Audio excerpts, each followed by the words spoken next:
Buen día. Nosotros somos el equipo número 2, Escuadrón del Éxito, y vamos a exponer los temas de desarrollo y desigualdad territorial. Desde hace algún tiempo, el problema del desarrollo ha sido preocupación de la mayoría de los países y de los organismos internacionales especializados. Pese a ello, en el nivel teórico se presentan dificultades en su definición, pues el concepto de desarrollo, si bien es fácil de intuir, no por ello se estaría en completo acuerdo en el momento de interpretar tal definición. El problema fundamental, según Zunkel y Paz, consiste en que el fenómeno que se procura describir empleando este concepto es extremadamente complejo. Tiene innumerables facetas importantes y se puede examinar también desde ángulos muy diversos. La desigualdad es aquel escenario donde existe una falta de equilibrio o equidad entre las partes, siempre y cuando exista un elemento comparativo. Si se considera el factor económico, por lo general se sustenta en una situación donde el reparto del capital y el disfrute de los factores de bienestar no son equitativos entre las personas. Existen varias formas de estimar el cierto momento de grado de desarrollo alcanzado por una sociedad. Algunos se enfocan principalmente en el ingreso promedio de la población para señalar si existen las condiciones de bienestar propias de esa población. Sin embargo, tales como la técnica más reconocida en el mundo, se aplica en numerosos países, es el Índice de Desarrollo Humano, creado por el Programa de las Naciones Unidas para el Desarrollo. En esta presentación se abarca de manera más profunda los temas de desarrollo y desigualdad territorial. Bueno, para desarrollar nuestros temas, primero hay que conocer qué es el desarrollo territorial. Y como su nombre lo dice, desarrollo es evolución, es crecimiento.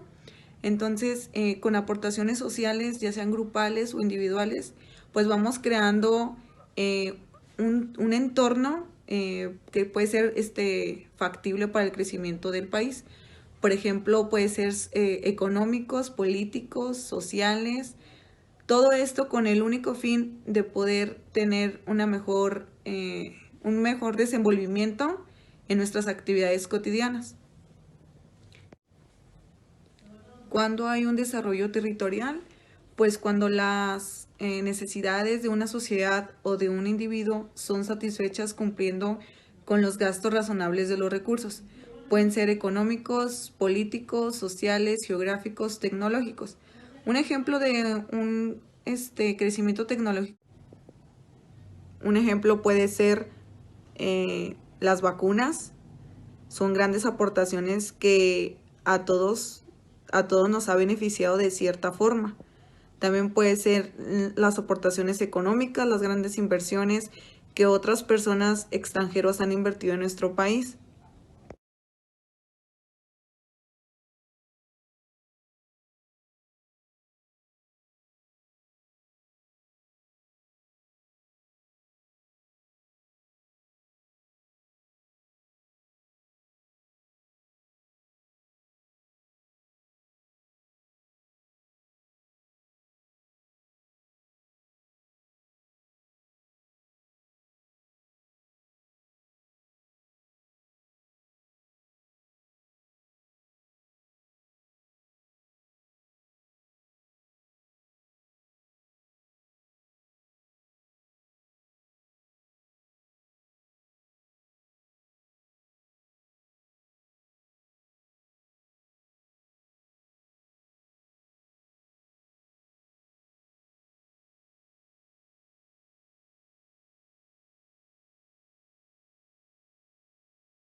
Dimensiones del desarrollo territorial. La primera dimensión que tenemos es la dimensión de desarrollo humano. Aquí entraría la educación, la formación, nutrición y salud, el empleo y la distribución de ingresos, el fortalecimiento del papel de la mujer en la sociedad y las condiciones dignas de trabajo. La dimensión número 2, que sería el desarrollo social e institucional, entraría el fortalecimiento de los gobiernos locales, la creación de redes sociales, el fomento de participación ciudadana y el fomento de la cultura emprendedora local. En la número 3 es el desarrollo económico local. Aquí entraría la infraestructura y el equipamientos básicos, servicios de desarrollo empresarial para micro y pymes locales, el fomento de iniciativas empresariales, el sector financiero especializado territorialmente y el sistema fiscal y macrojurídico apropiados para el fomento productivo.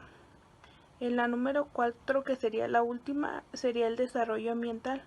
Aquí entraría la educación al desarrollo ambiental, el fomento de energías renovables, el fomento de la producción ecológica y de producción ecoeficiente, el fomento de las formas de consumo sostenibles ambientales y la incorporación de la evaluación. Desigualdad territorial. La desigualdad entre territorios, sean estos regiones, estados, zonas rurales o zonas urbanas, es una de las dimensiones más relevantes de desigualdad que caracterizan a nuestro país. Mientras que la desigualdad entre personas ha reducido con el tiempo, aquella existente entre territorios ha aumentado, sobre todo desde los años 90. Por ejemplo, en el 2010, el ingreso por capital de los 10 municipios más ricos de nuestro país era 50 veces superior a lo de los más pobres. Otra manifestación de desigualdad territorial es la divergencia creciente de niveles de bienestar en el norte y el sur del país. En los últimos 30 años, 5 estados como lo es Veracruz, Chiapas, Guerrero, Puebla y Oaxaca han mantenido sus tasas de pobreza significativamente más altas que el promedio nacional. Los territorios urbanos y rurales han tenido cambios ya que han crecido con el tiempo y han surgido mejoras en la calidad de vida en las áreas urbanas, pero en las áreas rurales han tenido un estancamiento o un deterioro. Esta desigualdad de oportunidades se da a consecuencia de la educación y acceso en salud y en su calidad de vida. Y pues también están estrechamente relacionados con las dimensiones institucionales y sobre todo pues del territorio. La migración y las políticas de desarrollo territorial, pues estas se ven como dos alternativas que son opuestas para alcanzar el desarrollo de la calidad de vida de las personas, pero pues en realidad estas se deberían de ver como unas alternativas de apoyo para la mejora de la calidad de vida de todas las personas, independientemente de dónde hayan nacido, dónde hayan crecido y dónde vayan a vivir. El analfabetismo es un claro ejemplo de cómo se dio la desigualdad territorial, mostrando con ello la gran brecha de desigualdad que existía en la influencia de cómo se repartían y se hacía uso del territorio mexicano. Historia de desarrollo y desigualdad territorial en México. A principios del siglo XX, en el capitalismo, se dio un gran auge en la desigualdad, debido a que la agricultura se concentraba como principal actividad económica y con esto la gran brecha que existía para la repartición de las tierras. En esta época se conformó por dos clases sociales. La principal, que era quien se distribuía todo el mando y los recursos. Claro esto, con un porcentaje de pocas personas. A diferencia de la segunda clase, la clase baja, nos dice que eran todos aquellos trabajadores y obreros que estaban al mando de quienes tenían el poder. Estaba presente una nueva generación de mexicanos que pugnaban por un cambio, y también luchaban por participar abiertamente en el quehacer del país. Esto con la finalidad o con el fin de mejorar sus condiciones de vida. Existía la necesidad de acabar con el régimen porfirista y que surgiera un nuevo gobierno, el cual resolviera los problemas económicos que aquejaban al pueblo. Con la llegada de Francisco I. Madero, se abría un nuevo panorama económico, social y político para México, el cual no llegó a concretarse, ya que en 1913 este fue asesinado por causas del golpe de Estado que lideraba Victoriano Huerta. Y esto trajo como consecuencia muchos levantamientos y también que surgieran nuevos caudillos como Zapata y Villa, los cuales buscaban el reparto justo de las tierras. Bueno, yo les voy a hablar sobre el tema que me tocó, que es sobre el triunfo que se pensó que llegaba a paz y a tranquilidad, pero que lamentablemente no fue así. Se daba paso a otra etapa de lucha armada. Venustiano Carranza siguió enfrentando problemas militares, políticos y económicos. Inició la construcción de la nueva estructura del Estado posrevolucionario. Tomando como base la Constitución de 1917, nuestro derecho mercantil se transformó porque se relaboró a partir de las bases constitucionales de 1917. Se incluyeron también cambios trascendentales en los artículos 3, 82, 27, 123 y 30, que básicamente nos hablaba sobre la educación, la propiedad territorial, el trabajo y la cultura, pilares de nuestro desarrollo. Otro tema importante es la fuerte alianza que tuvieron con los obreros, que declarándose laboristas y defensor de la clase del trabajador, propuso en primera instancia el fortalecimiento de su gobierno en el reparto y la protección a las clases más pobres que existían en el país. La Segunda Guerra Mundial no solo marcó la consolidación económica de Estados Unidos, sino también América Latina se convirtió en proveedora de materia prima y en México se estaba transitando hacia la consolidación de instituciones políticas, así como incrementando el crecimiento en la explotación de materias primas e industrialización. Por esto, la población en su mayor teoría tuvo que hacer frente a la inflación, escasez de productos y especulación, aunque también hay que mencionar que durante la guerra se contó con un contrato comercial privilegiado, incrementando la compra de oro, plata y otros productos bélicos. La posguerra trajo la disminución de la demanda norteamericana de materias primas, fomentando el consumo interno a través de la producción de bienes agrícolas. Estas políticas que privilegiaron a los campos favorecieron el florecimiento de la especulación, la búsqueda del enriquecimiento inmediato, como también la corrupción generalizada. Lázaro Cárdenas destacó su gobierno por la reforma agraria, la expropiación de petróleo, ejido, creación de carreteras y caminos, nacionalización de ferrocarriles, la creación de espacios educativos. Sin embargo, pues su reforma agraria no produjo un crecimiento inmediato, por lo que la mayoría seguía sufriendo precariedad en sus condiciones de vida.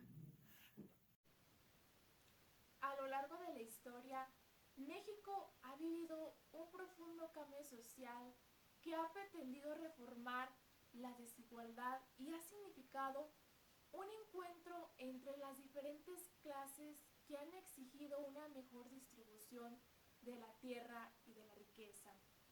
Además, a pesar de los daños e intentos por mejorar las condiciones de vida de los mexicanos, mexicanos, con los diferentes gobiernos que han tomado el rumbo del país con sus políticas divididas, no ha existido realmente un cambio significativo, pues en la actualidad la desigualdad es cada vez mayor. La designación de la riqueza está concentrada en los hombres más ricos del país.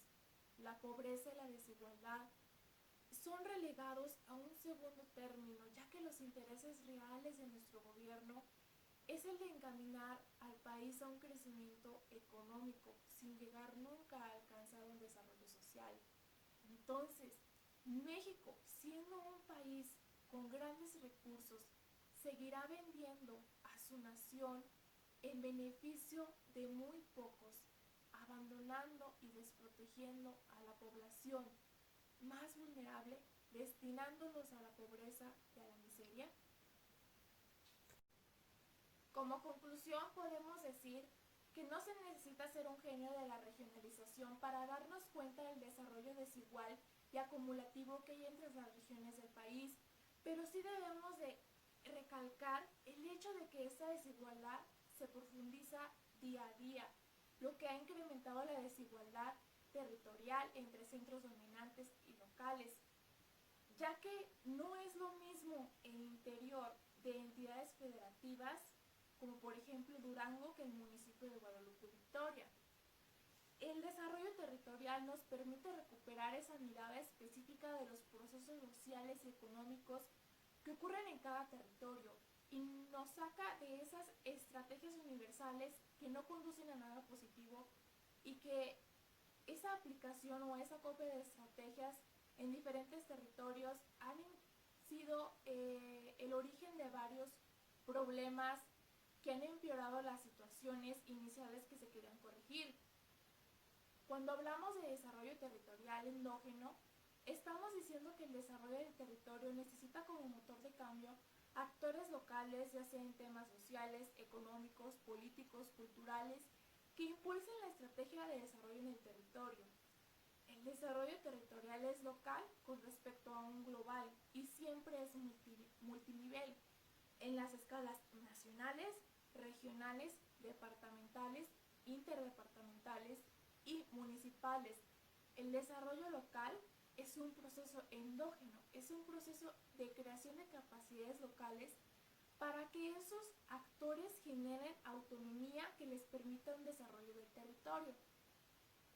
En temas de desigualdad, Latinoamérica es una de las regiones más desiguales del mundo y nosotros como país tenemos la mayor desigualdad territorial, es decir, que somos desiguales entre los desiguales.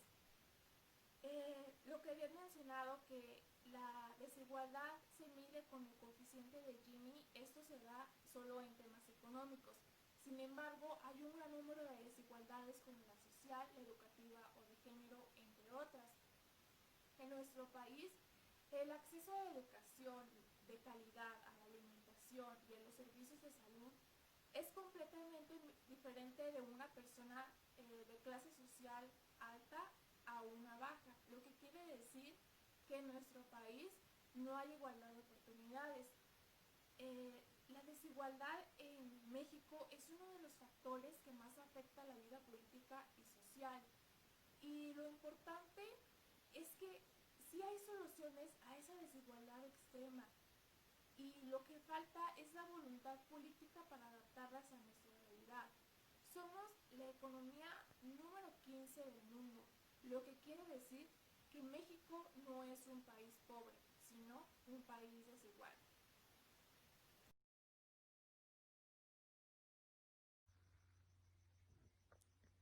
Yo estoy representando a la clase baja mexicana y pues comúnmente esta clase es asociada con los indígenas. Estoy portando un poncho que se trata de un abrigo de diseño sencillo consistente en un trozo de tela rectangular pesada y gruesa. Y en el centro se ha practicado un tajo para pasar la cabeza. Cuando llegaron los españoles, los pueblos originarios ya dominaban técnicas de tejido y teñido, la incorporación de la oveja y del caballo y más tarde del telar a pedal no hizo más que enriquecer las opciones de los artesanos y fomentar los cruces culturales. El poncho fue una moneda de intercambio para los encomenderos, cuya actividad fue menos inconsciente que la de proteger a los indígenas. La responsabilidad que se les adjudicaba para acceder a los beneficios que el cargo les garantizaba, obligados a tejer al gusto de la sociedad colonial. Mi personificación se basa en la igualdad de género, es decir, la igualdad de oportunidades entre hombres y mujeres en México ante la ley, así como el empoderamiento de la mujer y sus derechos.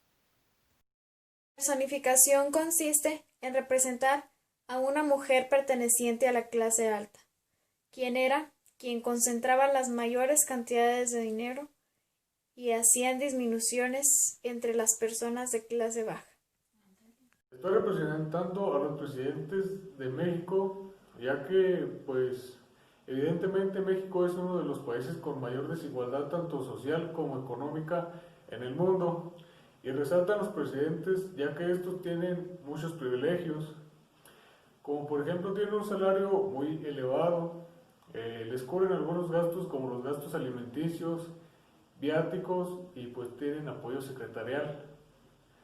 Lo que no ocurre con otras profesiones del país, ya que los cargos del gobierno, la mayoría cuenta con estos privilegios, lo que no se les da a los demás trabajadores. Por ejemplo, Felipe Calderón cuenta con un salario de 140 salarios mínimos, a comparación de pues la mayor parte de la población de México que solo gana un salario mínimo. Entonces ahí se ve la desigualdad que existe en México.